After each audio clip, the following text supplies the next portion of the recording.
Here we are with another Friday Night Live, August 30th, 2024. Is it working now?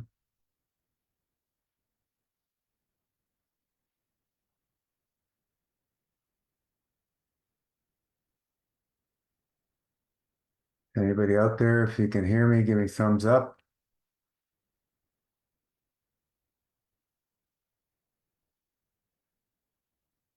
Hi, Christina, can you hear me?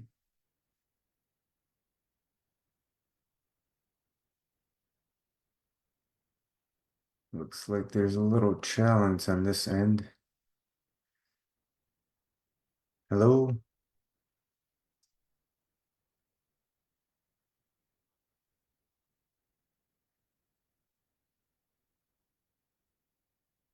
Hello? Testing. Can anybody hear me?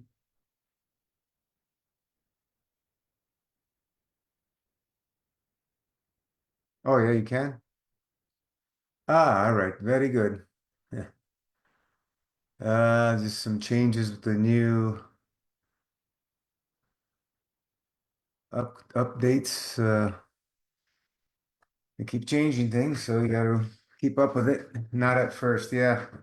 I think I had my microphone muted. Anyway, it's working now. It's great. Hope everybody's doing great. We had a beautiful, wonderful, warm day today. Nice and warm, the way I love it. Nothing beats sunshine. Everybody feels better in the sunshine, and there's no better place to be when you're in a fasting state. Fasting in the cold weather can be challenging, that's for sure.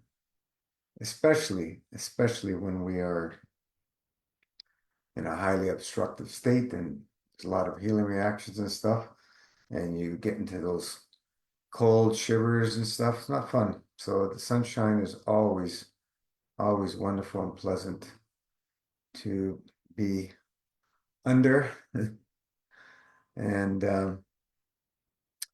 we highly recommend people get as much sunlight as they possibly can on most of their body. I have been not been able to do that for many years with circumstances of life happens with and you gotta do what you gotta do.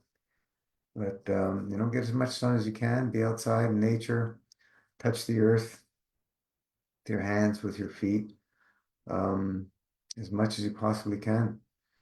Um, these fields that come out of nature are very beneficial. Everybody feels better in nature.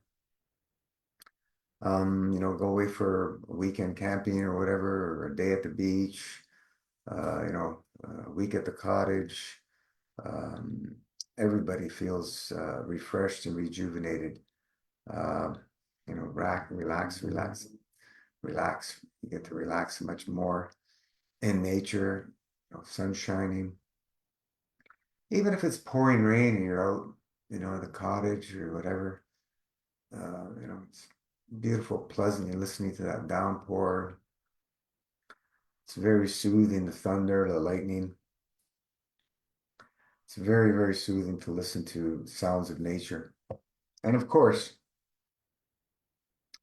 they're all tuned to the wonderful, beautiful number of creation, 432. Why wouldn't they be?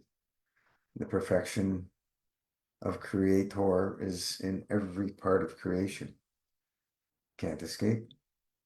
It's everywhere. That perfection, that the Luciferic intellect, the white jackets, we call it Luciferic intellect, that know everything.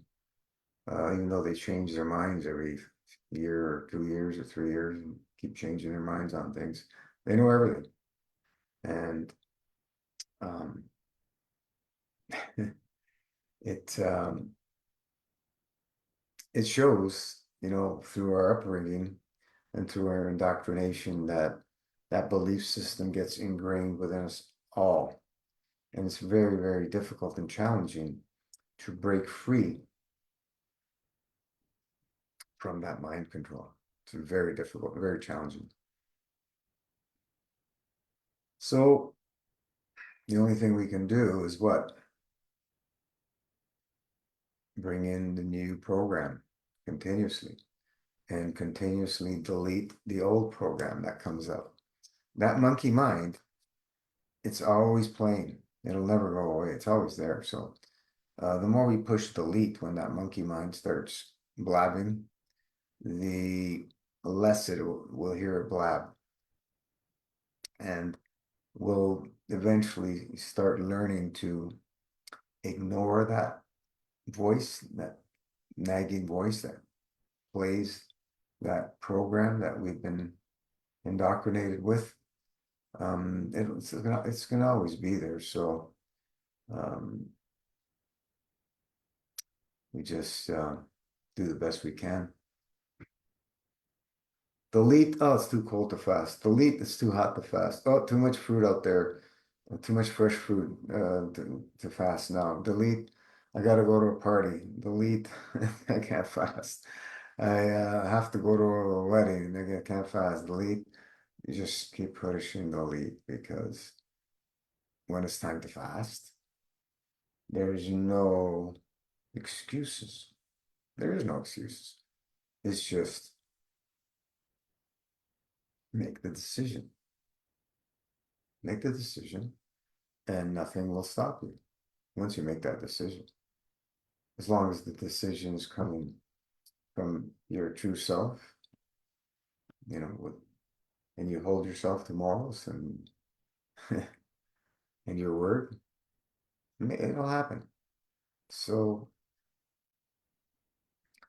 I've posted about endless excuses of why, we shouldn't fast. And that's just a few.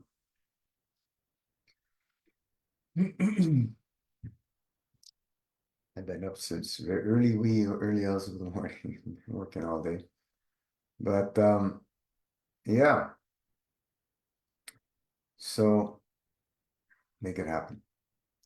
Make the days that you choose to fast, make them fasting days, no matter what, no matter what. There's always going to be an exception to the rule.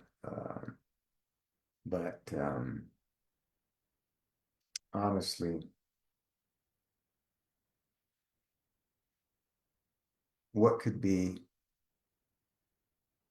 a really good excuse not to fast? I don't know. I haven't found one. Hey, Marco, I haven't found one. A death in the family? Why not fast? Um, an injury? More reason to fast. Sickness? More reason to fast. Fasting brings clarity in all levels and all forms. So, best that we just continue to fast. Once we make the decision, just embrace, jump for joy for the healing reactions, and make it happen. Anybody got any questions?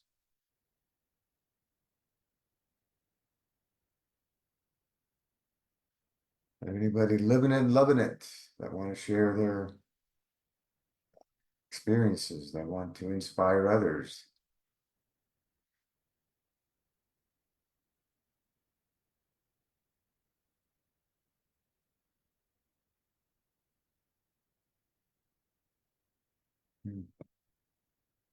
Alrighty.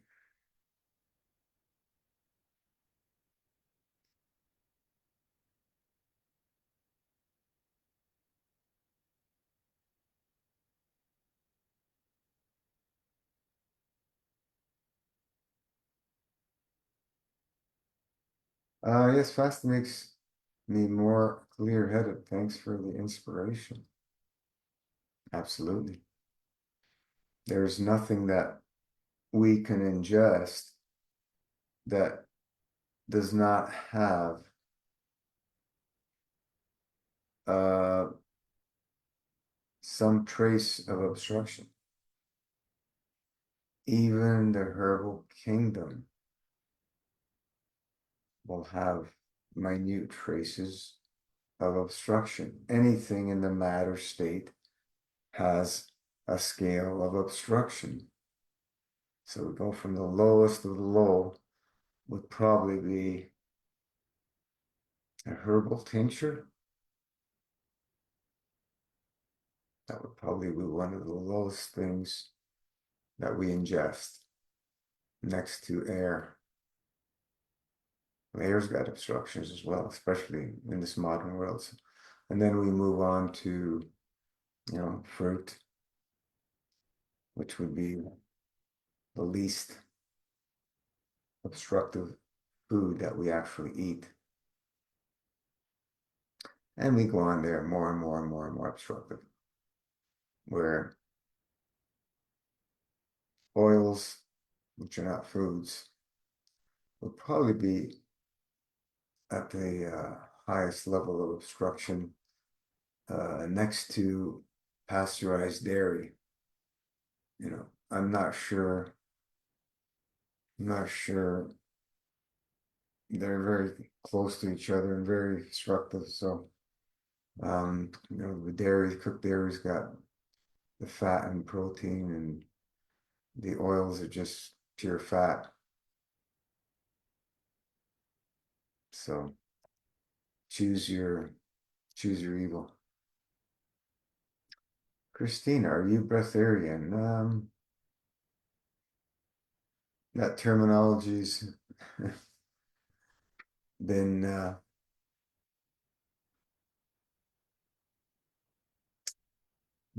abused to many degrees, but what's a breatharian? Breatharian is someone who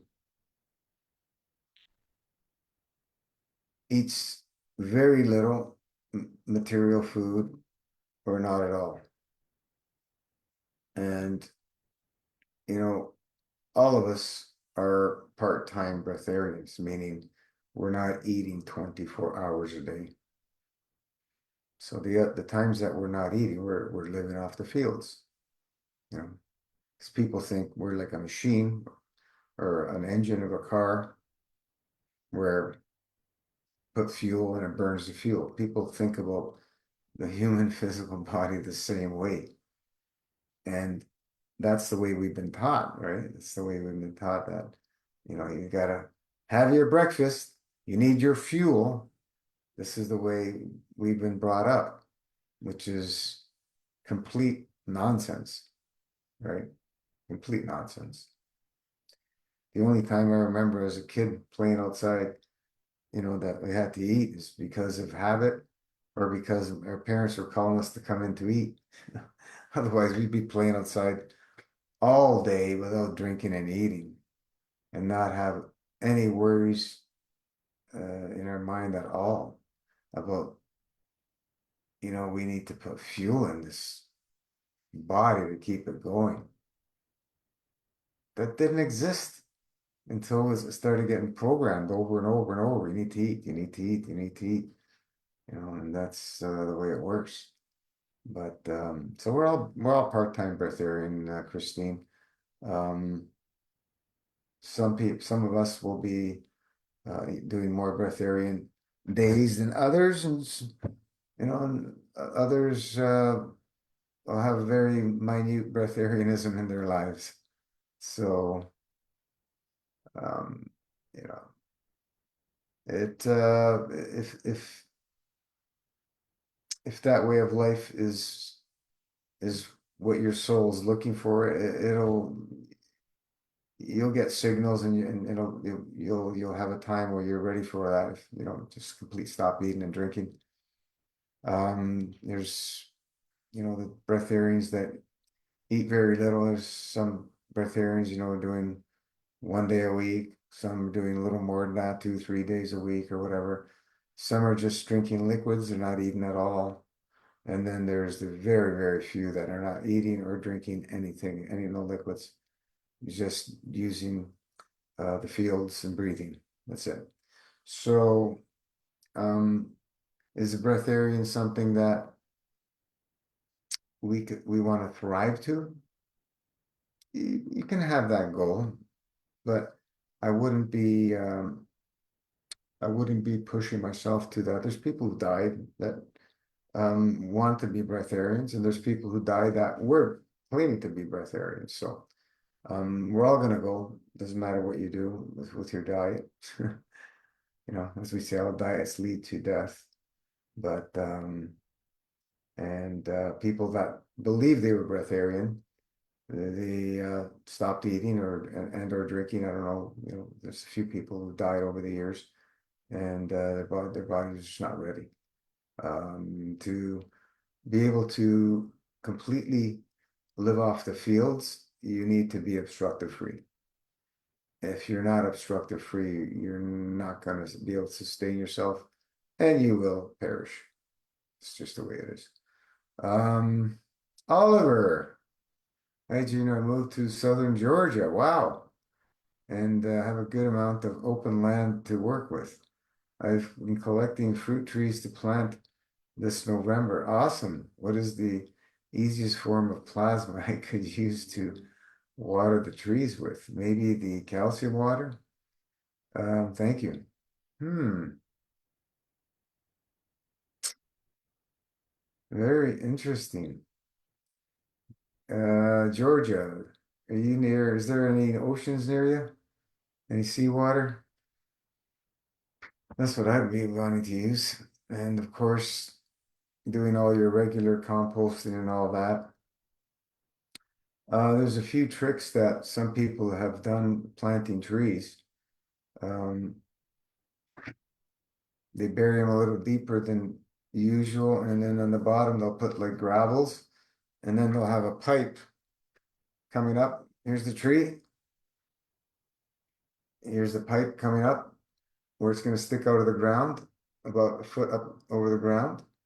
And that pipe's coming down to the bottom of the roots where the gravel is. The gravel's on the bottom of the tree, so you plant the tree on top of the gravel, and then you fill it up with your soil, and then you can fill that tube up with water, so the water and our nutrients are going right to the bottom of the tree.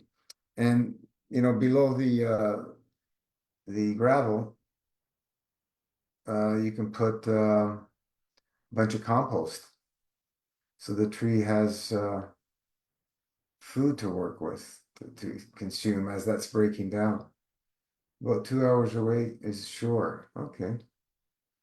You can hook up with a fisherman that goes way out there and you know, ask him to fill you a few 5-gallon pails and give him some money, whatever he wants. Not whatever he wants, make a deal with him. And I would like to get, you know, I would like to have deep sea ocean water, meaning you want to be away from the shorelines. Somebody who goes out at least uh, at least 5 to 10 miles away from the shores, because the oceans push all the garbage to the shores, so the shore is miles out. You know, miles out, depending on what area. If it's a heavily polluted area, you know, it can be 10, 20 miles. That's You know, if it's an area where you got a very deep drop off, you won't have to go as far, right? So, you know, 5 to 10 miles would be the minimum I would like to collect the water, and then they just throw the hose down, whatever whatever length they have. You know, if they have a longer hose, it would be nicer to get it from the real depth. Put a big weight on it, and they can suck it up if they have a pump. Most boats have some kind of some form of pump, and they can fill up some pails for you. You know, get you know, 5, 10 pails, and away you go. And then when you have that beautiful ocean water, you mix it. What's ocean water? 30,000 parts per million. So you'd want to mix that probably at least 25, 30 to 1. And if you have a TDS meter, you can measure it. 1 to 2,000 parts per million is what you can feed most plants. You could spray the bark of the tree, I would not the roots, but the bark with a heavier dose. You can probably rub straight seawater right on the bark. You'll get a wet cloth and just rub straight seawater. I remember a friend of mine, he had a plant that was somebody threw out in the garbage. They thought it was dead, and he brought it back to life. He was rubbing the straight seawater right on the stem and the bark of the plant, and it came back to life amazingly. So yeah, and then you're not watering the plant with that. You're feeding the plant. So the seawater would be for feeding cycles, and the plants love foliar spray, meaning you're spraying the leaves. You spray the bottom of the leaves if you can. You get a pump and you spray the bottom of the leaves every week or every 2 weeks. At minimum, once a month would be nice. And seawater, man. Plants love seawater. And then you can start doing some trials and experiments with different things. But seawater, man. If you're living near the sea, that's what I'd be using. Even if I wasn't living near the sea, I'm not living nowhere near any seas, and we're using seawater. We have to buy it, but hey, it is what it is. And also, if you're anytime you're preparing any kind of food or stuff and you want a little bit of salt flavor, you put some in a spray bottle straight and use that, spray it right on your food. That's why you want clean source. If you want to be extra cautious, you can ozonate it for a little bit, you know, 10-15 minutes for a liter or something, help clean it up a little bit. But you're out in the sea, you drink straight seawater, no problem. I've done that. It's amazing. You're not drinking tons of it. There's a guy, I think I shared the story, if you could find that article. Guy who got stranded out at sea, and he started drinking the ocean water immediately. Because we've heard people that they get stranded at sea, no food, no water, or they run out of food, water, and they're out for days or whatever. And then they're getting really, really thirsty. And then they start drinking the ocean or seawater, and then they die. This guy immediately started drinking the ocean water, small amounts, right? And that's how he survived. And he was out at sea for, I can't remember, it was a long time. If you can find that article, it was an interesting article. So the key is, if you get stranded, to start taking it in immediately. You don't want to wait.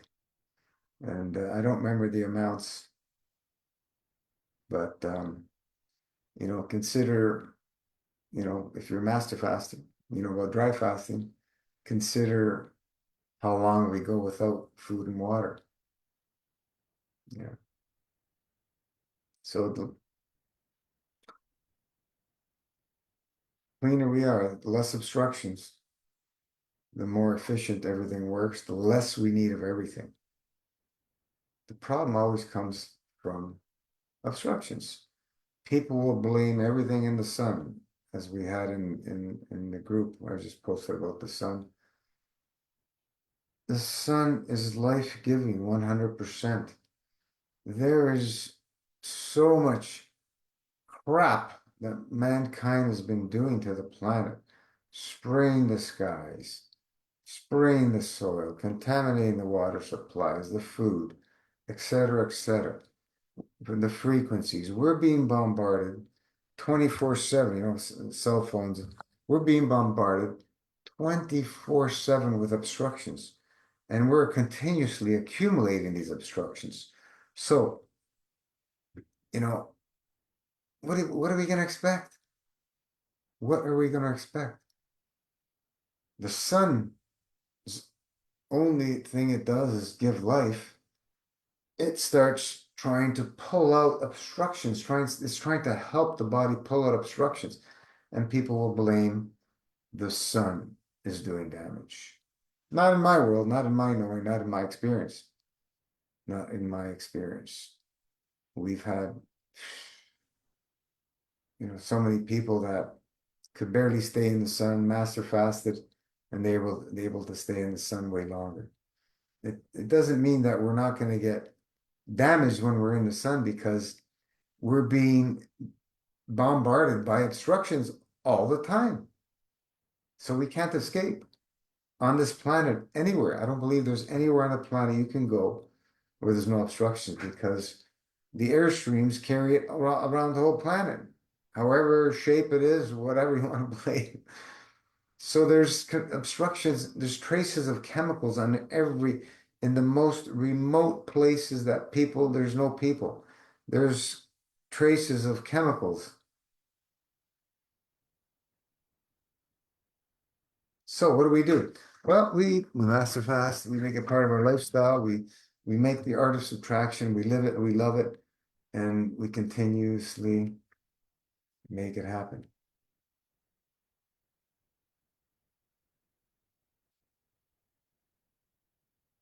So that's awesome, Oliver. Did you move down there on your own? Or your whole family moved there? Or what's the scoop? That's awesome, man. Georgia. I've been to Georgia once, many, many years ago, and man, oh man, all I remember is the massive all-you-can-eat places everywhere and a lot of big people. That's what I remember. I was there on a service call. We were when I was building machines. I can't remember which part of Georgia it was. Yeah. The guy I was with was a friend of mine. I haven't seen him in years, but he ended up moving to Costa Rica. And yeah, a long time ago. Oliver, yes, just me right now, about a month ago, 40 acres total, 30 of it just dense jungle. Oh, nice. But chipping away at the open areas for fruit and herb plantings. Awesome. Beautiful. Make sure you get some Concord grapes in there. I don't know how they'll do in Georgia, but they like the cooler weather, but depending where you are in Georgia. Did you say yourself? Southern. Okay. I don't know. You got to find out if grapes will do well. And I would try planting them anyway. Um, you know, grapes are awesome, man. 3 years after we planted, we started getting some grapes. I mean, I posted the video the other day and freaking raccoons. The mom and two younger ones, they're scrapping it out. They woke me up and look out the window. He's hanging upside down because I have thin wires, hanging upside down, picking out, and he's looking at me, the little guy. So the next day I had to pick the rest of them because they cleaned up over half, you know. Man, oh man. I didn't think they'd be able to walk those wires, but they did. Only muscadines apparently grow here. Some are in forest already. And massive Luquat tree. Oh yeah. Your raccoon story in the past week made me laugh. Yeah. Yeah, they made me laugh too, the little bastards. They got ate too, but they're coming into the cities for what reason? Because they're addicted to cooked food. But when they got a freaking taste of these Concord grapes, man, they know they're here now, and they keep coming back, right? They attack them every year. Um, but they weren't climbing the first couple of years we had the grapes, probably because the vines were a bit small now. They're able to climb on them. thank goodness didn't take it all down. It's not very strong what I put up, but yeah, cute little buggers, but they pigged out really, really nicely. They made a mess because they leave behind the skins as I showed. They don't eat the skins at all.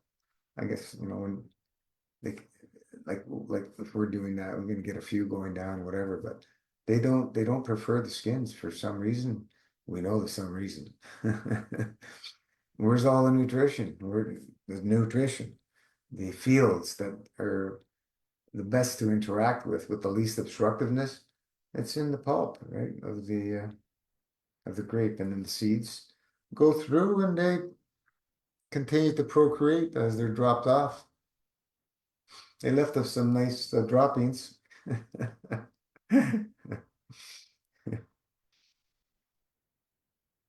Yeah, cute little buggers, but they're little vicious things, man. You got to be careful with raccoons, man.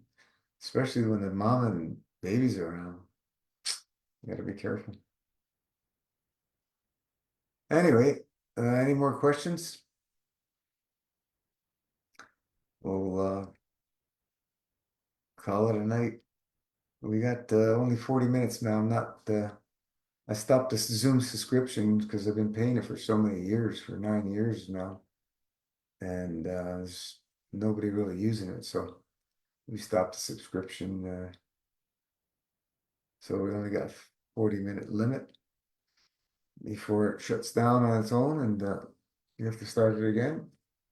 And I won't be able to keep the same number, so I'll have to be posting that on the new calls. But well, we'll see how it goes. I'm gonna choose different time as I was talking.